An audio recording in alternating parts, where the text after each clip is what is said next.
We're joined today by Dr. Mike Jones, Managing Director of Impact Minerals. Mike, thanks for your time. Thanks, David. Great to be here. Developing the Lake Hope High Purity Alumina project in Western Australia, an exciting project but not a well-known commodity. Tell us what HPA is and why it's so important. So HPA, high purity alumina, as you said, it's aluminium oxide. It's a little known but vital mineral that's needed in a number of emerging technologies and industries, particularly sort of the energy transition that we're going through. It comes in many forms, one of which is artificial sapphire. So people who've got scratch-proof glass on their mobile phones, that's made of artificial sapphire. That's one use for it. And that is very much a growing market. It's used in LEDs, light-emitting diodes, so virtually every light that's going in around the world nowadays has a wafer-thin piece of sapphire, artificial sapphire behind it, using ceramics and using a number of defense industry purposes. But the two big areas are semiconductors and also lithium-ion batteries. In semiconductors, it's used in two instances. One, it's used to actually polish the particles that go into semiconductors, like silicon carbide, which in itself is very hard. So HPA is the second hardest natural substance known to mankind, and so it's used to polish those particles. It's also used to help dissipate the heat away from the semiconductors themselves. A very fine powder of nanoparticles of HPA go in and around every semiconductor, and of course that's a massive growing market. And in lithium-ion batteries, similar principles. It's thermally inert, it's chemically inert, so it allows the chemistry to act within a battery between the cathode and the anode, but it prevents the heat buildup. And if that separator is not doing its job properly, we get these runaway thermodynamic reactions and the batteries catch on fire. So it's got a wide range of uses, but pretty crucial, and we're glad to be in that space. Well, how do you unlock the value of this project? You're looking at a Salt Lake style processing technology. How does that differentiate you against other HPA projects globally? So our process is driven by the unique geological characteristics of Lake Hope, which is about 500 kilometres east of Perth in Western Australia. And in the top 2 metres, there's an incredibly fine-grained set of minerals, which is sulfate-based. And most of the other people trying to make HPA are using clays and oxides to get to their HPA. So we use sulfate, and as a result, it's actually a lot more reactive in more benign acids than some of the other ones that are being used.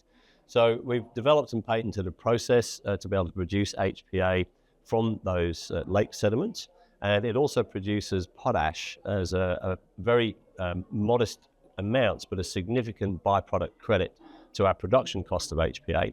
And that's leading us in that process alone to be potentially one of the lowest cost producers in the world.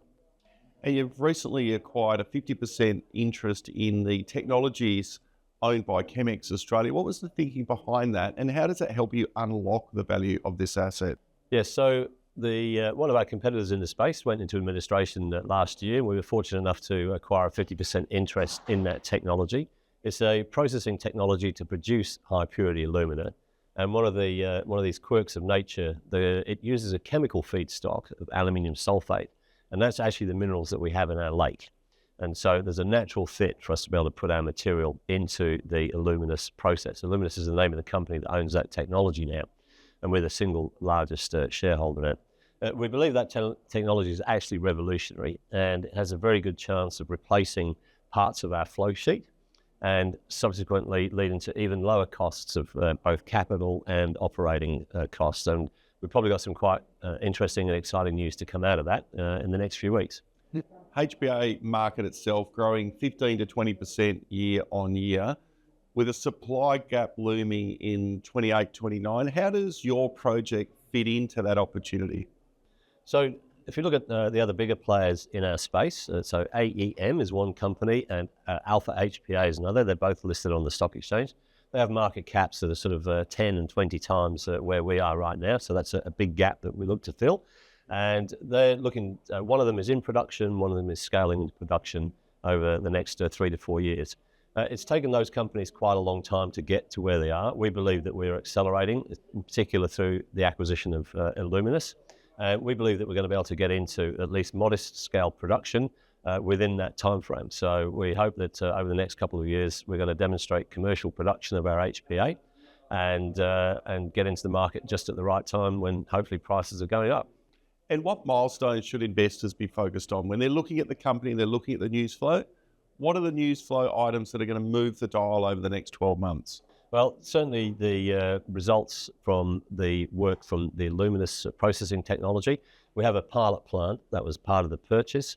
We started this year. We got that up and running in batch mode, so taking things individually through the whole process. And we're now in a position to make HPA at will, virtually, not in large quantities yet, but that will come as we show and get that plant up and running in a continuous mode over the next few months.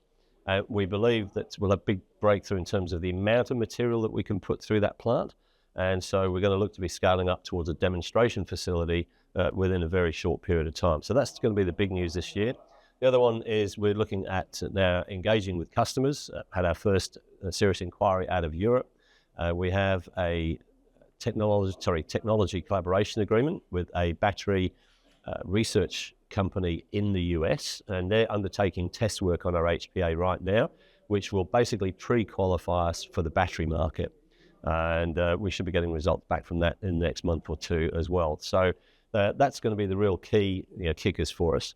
We're still doing our Lake Hope material, our Lake Hope process. We're making some very significant breakthroughs there in terms of the technology of being able to develop these clays, produce potash, hydrochloric acid, other industrial minerals from these lake clays. So we're becoming a bit of an industrial minerals powerhouse on the back of Lake Hope and Luminous.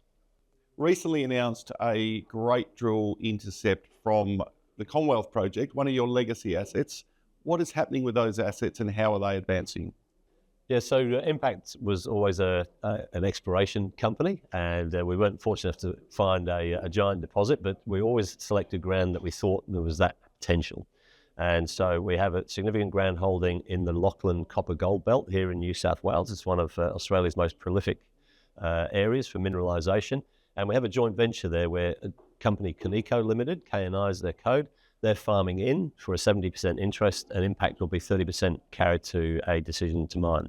So this week they announced a spectacular drill result from their first drill program, and it was 0.5 metre at 27 grams gold, which is good enough in its own right, but it had 2% silver, which is 20,000 grams per tonne. So it was a real cracking intercept, and it's occurred in a place which we really now believe has opened up the whole prospect area that we have at Silica Hill, one of the prospects there for gold and silver mineralisation, and they're going to be heading back there in June for a major drill program. And we've always believed something big could be lurking at depth, and hopefully that program will be the breakthrough. And finally, Broken Hill, a place close to my heart. We were on the BHP Explore program with that project, one of the first companies looking for copper. We've identified a significant MT or magnetotelluric anomaly, and it's likely that we'll put a drill hole into that in the next couple of months. And we do have a lot of people interested in the rest of that ground. We're the largest ground holder around Broken Hill. And we've got a number of companies looking to perhaps farm into some of those tenements that we've got there. So all in all, as we get more focused on the HPA, those legacy assets will remain with us with a significant holding and upside for shareholders. Ready to make an impact. Exciting times ahead for the company and its shareholders, Mike. Thanks for your time. No, thanks very much.